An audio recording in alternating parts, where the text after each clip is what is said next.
NCP ক্ষমতায় না গেলেও পেশায় বিরোধী দল হবে না, বললেন সাজ্জিদ আলম। বিএনপি ২০০ আসনে প্রার্থী এই মাসেই পাচ্ছেন গ্রিন সিগন্যাল, বললেন সালাউদ্দিন আহমেদ।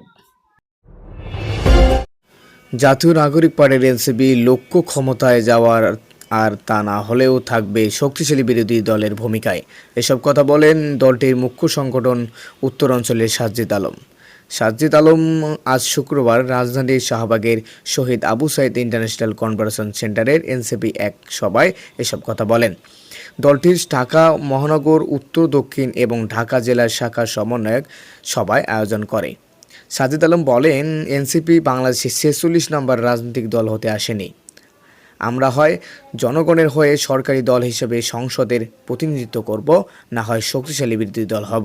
জাতীয় পার্টির মতো পেশায় বিরোধী দল হতেও আমরা আসিনি। আওয়ামী লীগ ক্ষমতায় থাকাকালীন জাতীয় পার্টি যখন সংসদের প্রধান বিরোধী দল ছিল, তখন তারা পক্ষের বিরোধী দল হিসেবে আলোচিত হতো।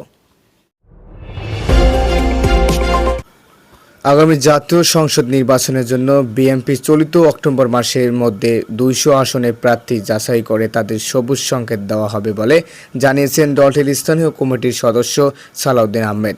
তিনি বলেন, আমরা এই মাসের মধ্যেই দলের পক্ষ থেকে কমবেশি ২০০ নির্বাচনী এলাকায় এক প্রার্থীকে হয়তো আমরা গ্রিন সিগন্যাল দিব।